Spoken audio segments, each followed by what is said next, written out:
Natagpo ang bangkay sa Mount Makulot sa Cuenca, Batangas. Kinukumpirma pa ng pulisya kung ito ang labi ng mountaineer na si Victor Aison na 2 linggo na pong nawawala. Ang pamilya ng biktima tumungo na po sa lugar para tukuyin kung si Aison nga ang bangkay. Mula sa Cuenca, Batangas, nakatutok live si Jay Sabale. Jay.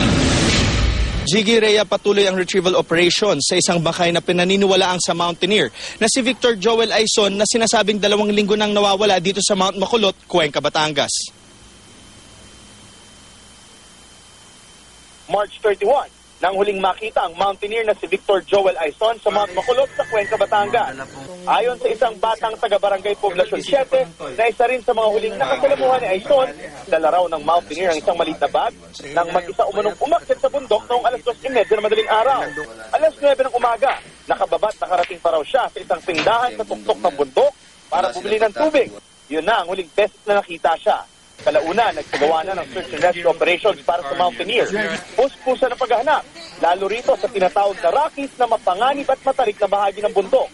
Pero ngayong araw, may nakita umunong isang bangkay sa ibang bahagi ng Rockies na pinaniniwalaang si Aison.